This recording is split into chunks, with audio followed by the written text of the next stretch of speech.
வணக்கம். இது காலை நேர பிரதான செய்திகள். விரிவான செய்திகளுக்கு செல்ல முன்னதாக முதலில் தலைப்புச் செய்திகள். உயிர்த்த ஞாயிறு வழக்கில் திருப்பம். சாரா ஜாஸ்மினின் உடல் தொடர்பில் நீதிமன்றத்தில் வெளியான அதிர்ச்சி தகவல். நாட்டில் நிலவும் சீரற்ற வானிலை 16,000க்கும் அதிகமான ஒரு பாதிப்பு வெளியான தகவல். வேலைவாய்ப்பு தேடி கனடா சென்ற இளைஞர்களுக்கு நேர்ந்த கதி. பாடசாலைகளின் கல்வி செயற்பாடுகள் தொடர்பில் வெளியானது முக்கிய அறிவிப்பு. நாட்டில் 24 சூதாட்ட இணையதளங்களுக்கு மூற்றாக தடை. தொலைத்தொடர்புகள் ஒழுங்குமுறை ஆணைக்குழு நடவடிக்கை. உயிர்த்த ஞாயிறு தாக்குதல் மைத்ரிபால சிறிசேன பொறுப்பிலிருந்து எவ்வாறு விலக முடியும்? முஜிபுர் ரஹ்மான் கேள்வி. இன்று முதல் அவதானமாக செயற்படுங்கள். காலநிலை படுமோசமாக நிலவும் மக்களே அவதானம். இந்திய வெளியுறவு அமைச்சின் செயலாளர் விக்ரம் மிஸ்ரி ஜனாதிபதி அனுரகுமார திசுநாயக்கவை சந்தித்து கலந்துரையாடியுள்ளார். இந்த சந்திப்பை தொடர்ந்து டிட்வா அளித்ததன் பின்னர் இந்தியா வழங்கிய 450 மில்லியன் அமெரிக்க டாலர் பெறுமதியான மறுசீரமைப்பு உதவியின் ஒரு பகுதியாக 350 மில்லியன் அமெரிக்க டாலர் பெறுமதியான இந்திய ரூபாய் கடனுதவி தொடர்பான ஒப்பந்தங்கள் இரு தரப்பினராலும் பரிமாறிக்கொள்ளப்பட்டன. இந்தியாவின் உதவியின் கீழ் முன்னெடுக்கப்படும் மறுசீரமைப்பு மற்றும் அபிவிருத்தி நடவடிக்கைகள் தொடர்பிலும் இதன்போது கலந்துரையாடப்பட்டதாக தெரிவிக்கப்பட்டுள்ளது. சீரற்ற காலநிலை மற்றும் அதனால் ஏற்பட்ட வெள்ளப்பெருக்கு காரணமாக கடந்த சில நாட்களாக விடுமுறை வழங்கப்பட்டிருந்த ஹட்டன் கல்வி வலயத்திற்கு உட்பட்ட அனைத்து பாடசாலைகளும் இன்று முதல் வழமை போல் இயங்க உள்ளதாக அறிவிக்கப்பட்டுள்ளது. இதன்படி அனைத்து பாடசாலைகளிலும் கற்றல் மற்றும் கற்பித்தல் நடவடிக்கைகள் இன்று முதல் வழமை போல் முன்னெடுக்கப்படும் என ஹட்டன் வலய கல்வி அலுவலகம் தெரிவித்துள்ளது. சீரற்ற வானிலையால் மாணவர்கள் மற்றும் ஆசிரியர்களின் பாதுகாப்பை கருத்தில் கொண்டு ஹட்டன் கல்வி வலயத்திற்கு உட்பட்ட பாடசாலைகளுக்கு கடந்த சில நாட்களாக விடுமுறை வழங்கப்பட்டிருந்தமையும் குறிப்பிடத்தக்கது. உயிர்த்த ஞாயிறு குண்டு தாக்குதல் தொடர்பான பிரதான வழக்கின் விசாரணையில் சாய்ந்த மருது வெடிப்பு சம்பவத்தின் போது மீட்கப்பட்ட உடல்களில் சாரா ஜஸ்மினின் உடல் இடம்பெறவில்லை என பிரதி போலீஸ் மா அதிபர் சாமந்த விஜயசேகர நீதிமன்றத்தில் சாட்சியமளித்துள்ளார். மேலும் சாரா ஜஸ்மின் விசாரணையாளர்களை தவறாக வழிநடத்த முயன்றமை விமான நிலைய சிசிடிவி காட்சிகளின் மூலம் உறுதிப்படுத்தப்பட்டுள்ளதாகவும் அவர் தெரிவித்துள்ளார். அதேவேளை முன்னாள் ஜனாதிபதி கோட்டபாய ராயபக்சவின் ஆட்சி காலத்தில் சாரா ஜஸ்மினின் உடல் சாய்ந்தமருது வீட்டில் மீட்கப்பட்டதாக காட்டும் நோக்கில் 3வது முறையாக DNA பரிசோதனை மேற்கொள்ள அழுத்தம் கொடுக்கப்பட்டதாகவும் நீதிமன்றத்தில் குற்றச்சாட்டுகள் முன்வைக்கப்பட்டுள்ளன. சாய்ந்தமருது வீட்டில் மீட்கப்பட்ட உடல்கள் மற்றும் அங்கு இடம்பெற்ற சம்பவங்கள் தொடர்பாக போலீஸ் அதிகாரி விரிவான சாட்சியங்களையும் வழங்கியுள்ளார். சாரா ஜஸ்மின் தற்போது எங்கு சென்றார் என்பது குறித்து உறுதியான தகவல் இதுவரை இல்லை. எனினும் அவர் சாய்ந்த மருது வெடிப்பு சம்பவத்தில் உயிரிழக்கவில்லை என்பது நீதிமன்றத்தில் உறுதிப்படுத்தப்பட்டுள்ளது.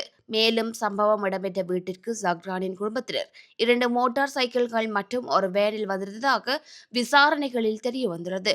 ஆனால் வெடிப்புக்கு பின்னர் தீக்கிரையான நிலையில் ஒரு மோட்டார் சைக்கிள் மட்டுமே மீட்கப்பட்டுள்ளது. இதனால் மற்றொரு மோட்டார் சைக்கிளை பயன்படுத்தி சாரா ஜஸ்மின் அங்கிருந்து தப்பித்து சென்றிருக்கலாம் என்ற சந்தேகம் விசாரணையாளர்களால் வெளியிடப்பட்டுள்ளது. நாட்டை பாதித்துள்ள சீரற்ற வானிலை காரணமாக இதுவரை 16,000க்கும் மேற்பட்டோர் பாதிக்கப்பட்டுள்ளதாக அனர்த்த முகாமைத்துவ நிலையம் தெரிவித்துள்ளது. அந்த நிலையத்தின் அண்மைய அறிக்கையின்படி 4,151 குடும்பங்களைச் சேர்ந்த 16,345 பேர் பாதிக்கப்பட்டுள்ளனர். அதிக அளவிலான பாதிப்புகள் நுவரெலியா மாவட்டத்தில் பதிவாகியுள்ளன. அங்கு 1,912 குடும்பங்களைச் சேர்ந்த 7,288 பேர் பாதிக்கப்பட்டுள்ளதுடன் 6 உயிரிழப்புகளும் உறுதிப்படுத்தப்பட்டுள்ளன. மேலும் புத்தளம் மற்றும் கண்டி மாவட்டங்களில் தலா ஒருவர் உயிரிழந்துள்ளதாக தெரிவிக்கப்பட்டுள்ளது. இதன் மூலம் சீரற்ற வானிலையால் உயிரிழந்தோரின் மொத்த எண்ணிக்கை 8ஆக உயர்ந்துள்ளது. அனர்த்தம் காரணமாக ஒரு வீடு முழுமையாக சேதமடைந்துள்ளதுடன் 581 வீடுகளில் பகுதி அளவில் சேதமடைந்துள்ளதாக அறிக்கையில் குறிப்பிடப்பட்டுள்ளது. நாடு முழுவதும் 11 மாவட்டங்களில் உள்ள 383 பிரதேச செயலக பிரிவுகளில் இருந்து இந்த பாதிப்பு விவரங்கள் பதிவாகியுள்ளதாக அனர்த்த முகாமைத்துவ நிலையம் தெரிவித்துள்ளது.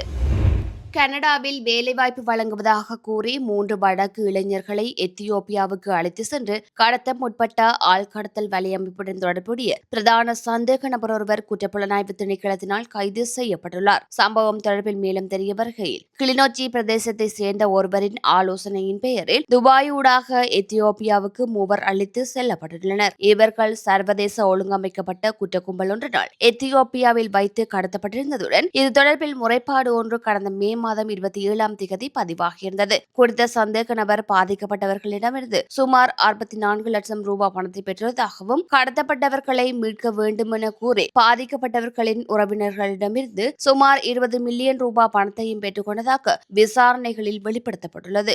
இதனைத் தொடர்ந்து சம்பவத்துடன் தொடர்புடைய சந்தேக நபர் நெடுங்கேணி பகுதியில் தலைமறைவாகியிருந்த நிலையில் கைது செய்யப்பட்டு விசாரணைகள் முன்னெடுக்கப்பட்டு வருகின்றன. குற்றப்புலனாய்வு திணைக்களம் உரிய ராஜதந்திர அதிகாரிகளுடன் இணைந்து மேற்கொண்ட ஒருங்கிணைந்த நடவடிக்கையின் மூலமாக பாதிக்கப்பட்டவர்கள் மீட்கப்பட்டனர். இதற்கமைய கடந்த ஜூன் 6 எத்தியோப்பிய அதிகாரிகளால் இந்த 3 இலங்கையர்களும் மீட்கப்பட்டனர். இந்த சம்பவத்துடன் தொடர்புடைய 4 பாகிஸ்தான் பிரஜைகளும் ஒரு எத்தியோப்பியா பிரஜையும் இதன்போது கைது செய்யப்பட்டார். மேலும் யாழ்ப்பாணம், வவுனியா மற்றும் கிளிநொச்சி ஆகிய பிரதேசங்களைச் சேர்ந்த 26 முதல் 34 வயதுக்கு இடைப்பட்ட இந்த 3 இலங்கை இளைஞர்களும் கடந்த 1 மீள நாட்டிற்கு அழைத்து வரப்பட்டுள்ளதாகவும் தெரிவிக்கப்பட்டுள்ளது.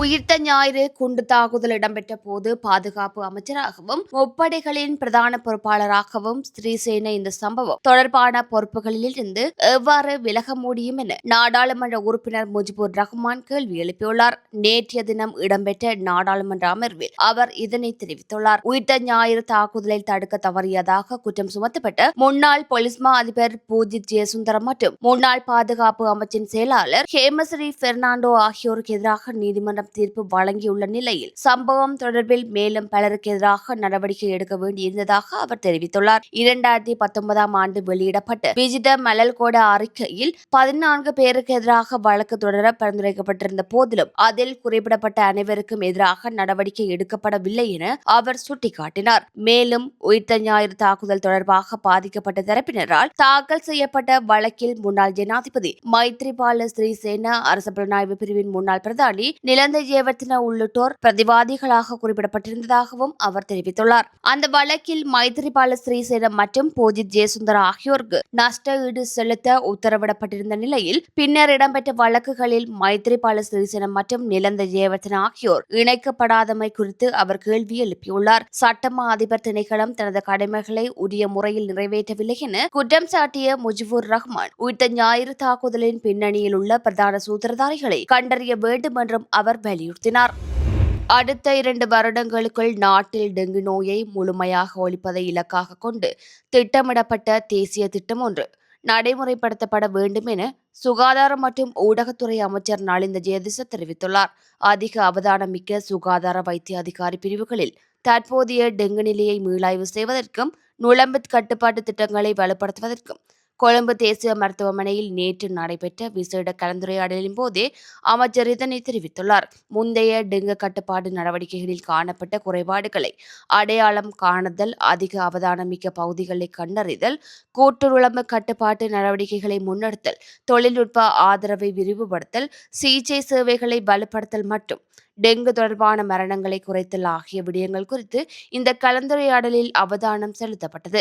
அண்மை காலமாக டெங்கு மரணங்கள் குறைந்திருப்பது ஒரு குறிப்பிடத்தக்க சாதனை என குறிப்பிட்ட அமைச்சர் நலிந்த ஜெயதிச டெங்கு தொற்றாளர்களின் எண்ணிக்கை குறையும் காலங்களிலும் நுளம்பு கட்டுப்பாட்டு நடவடிக்கைகளை தொடர்ந்து முன்னெடுக்க வேண்டியதன் அவசியத்தையும் வலியுறுத்தினார். மேலும் சுகாதார அமைச்சின் மேற்பார்வையின் கீழ் கிராம உத்தியோகத்தர் பிரிவு மட்டம் வரை கட்டமைக்கப்பட திட்டம் ஒன்று நடைமுறைப்படுத்தப்பட வேண்டும் என்றும் அவர் சுட்டிக்காட்டினார். இதனிடையே டெங்கு அபாயம் தொடர்ந்த போதிலும் இதுவரை எடுக்கப்பட்ட நடவடிக்கைகள் காரணமாக தினசரி பதிவாகும் நோயாளர்களின் எண்ணிக்கை சுமார் 1300 350 முதல் 400 குறைந்துள்ளதாக தேசிய டெங்கு கட்டுப்பாட்டு பிரிவின் பதில் பணிப்பாளர் மருத்துவர் கபில கண்ணங்கர தெரிவித்துள்ளார். நேற்று முன்தினம் வரை இலங்கையில் மொத்தம் 87,536 டெங்கு நோயாளர்களும் 63 டெங்கு மரணங்களும் பதிவாகியுள்ளதாக அவர் குறிப்பிட்டுள்ளார். வரவிருக்கும் மழைக்காலம் மற்றும் வானிலை மாற்றத்தின் தாக்கத்தை கருத்தில் கொண்டு நுளம்பு கட்டுப்பாட்டு நடவடிக்கைகளை தொடர்ந்து முன்னெடுப்பதன் முக்கியத்துவத்தையும் அவர் வலியுறுத்தினார். உயிர்த்த ஞாயிறு பயங்கரவாத தாக்குதல் தொடர்பான விசாரணைகள் குறித்து நீதிமன்றத்தை அவமதிக்கும் வகையில் கருத்து வெளியிட்டமைக்காக அரசியல் பிரமுகர்கள் உள்ளிட்ட 6 எதிராக மேன்முறையீட்டு நீதிமன்றத்தில் வழக்கு தொடர தீர்மானிக்கப்பட்டுள்ளது. கோட்டை நீதவான் பசன் அமரசிங்க முன்னிலையில் நேற்று இந்த தகவல்கள் சமர்ப்பிக்கப்பட்டன. தேசிய சுதந்திர முன்னணியின் தலைவர் மிவல் வீரவன்ச, பிவித்திரகல ஒருமைய கட்சியின் தலைவர் உதய கமன்பில, திலித் ஜெயவீர, முன்னாள் ஜனாதிபதி கோட்டபாய ராயபக்சவின் பிரத்யேக செயலாளர் சுகீஸ்வர பண்டார அசங்க நவரத்ன மற்றும் மஹிந்த பத்ரன உள்ளிட்டோருக்கு எதிராக வழக்கு தொடரப்பட உள்ளது. குறித்த நபர்கள் பல்வேறு தொலைக்காட்சி அலைவரிசைகளில் நடத்திய ஊடக சந்திப்புகள் மற்றும் அவர்கள் வெளியிட்ட கருத்துக்களை ஆய்வு செய்த நீதவான் அவர்கள் வெளிப்படையாகவே நீதிமன்றத்தை அவமதித்துள்ளனர் என குறிப்பிட்டுள்ளார். நீதிமன்ற அவமதிப்பு வழக்குகளை விசாரிக்கும் அதிகாரம் மேன்முறையீட்டு நீதிமன்றத்திற்கே உள்ளதால் இது தொடர்பான அனைத்து ஆவணங்களையும் அங்கு சமர்ப்பிக்குமாறு கோட்டை நீதவான் நீதிமன்ற பதிவாளருக்கு நீதவான் பசன் அமரசிங்க உத்தரவிட்டுள்ளார். ஈஸ்டர் தாக்குதல் தொடர்பாக தற்போது 3 பிரதான சந்தேக நபர்கள் அடையாளம் காணப்பட்டுள்ளனர். சுரேஷ் சலே, சரத் சமந்த, ஜெக்கில் பாஸ் ஆகியோர் இவ்வாறு அடையாளம் காணப்பட்டுள்ளனர். மேலும் முன்னாள் ஜனாதிபதி கோட்டபாய ராயபக்ச உள்ளிட்ட பலருக்கு வெளிநாட்டு பயண தடை விதிக்கப்பட்டுள்ளதோடு அவர்கள் மீதான விசாரணைகளும் தொடர்கின்றன. இவ்வாறான ஒரு பின்னணியில் விசாரணைகளை திசை திருப்பும் வகையிலும் நீதிமன்றத்தின் கௌரவத்தை பாதிக்கும் வகையிலும் கருத்து வெளியிட்டதாக கம்மென்பில, விமல் வீரவன்ச, திலித் ஜெயவீர உள்ளிட்ட குழுவினருக்கு எதிராக இந்த வழக்கு நடவடிக்கை எடுக்க தீர்மானிக்கப்பட்டுள்ளது. அனுமதி பத்திரமின்றி சட்டவிரோதமாக இணையவழி சூதாட்டம் மற்றும் பந்தய சேவைகளை வழங்கி வந்த 24 இணையதளங்களுக்கான அணுக்களை இலங்கைக்குள் உடனடியாக தடை செய்ய நடவடிக்கை எடுக்கப்பட்டுள்ளது. டிஜிட்டல் பொருளாதார அமைச்சின் கீழ் செயல்படும் இலங்கை தொலைத்தொடர்புகள் ஒழுங்குமுறை ஆணைக்குழு இந்த நடவடிக்கையை முன்னெடுத்துள்ளது.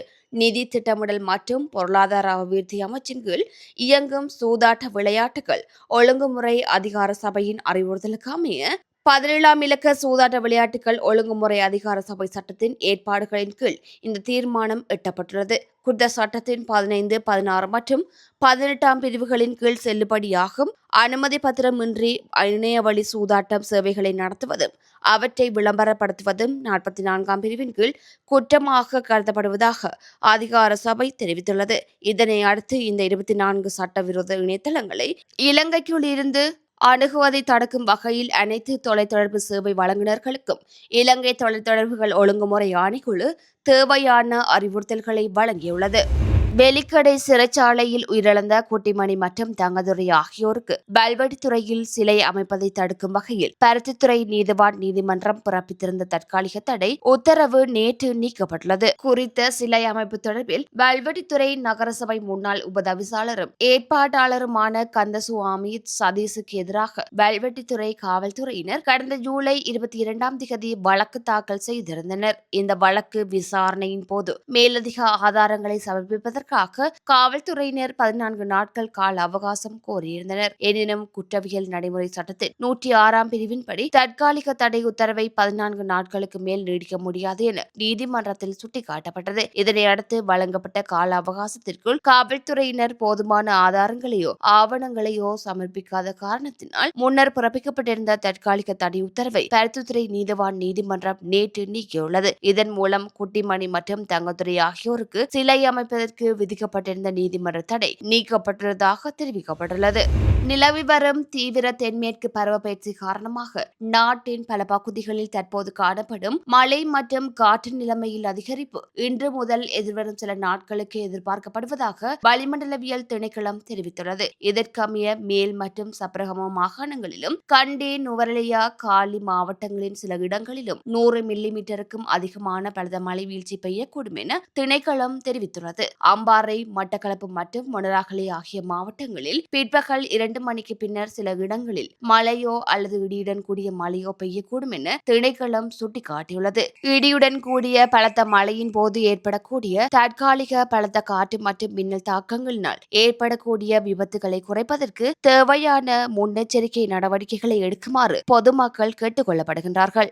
இதுபோன்ற செய்திகளை தெரிந்து கொள்ள தமிழ்லங்கா குரல் சேனலை சப்ஸ்கிரைப் செய்து அருகே இருக்கிற பெல் பட்டனையும் கிளிக் செய்து கொள்ளுங்கள். மேலும் இதுபோன்ற செய்திகளை உடனுக்குடன் தெரிந்து கொள்ள தமிழ்லங்காகுரல்.com எனும் இணையத்தின் வாயிலாக எங்களோடு இணைந்து கொள்ளுங்கள்.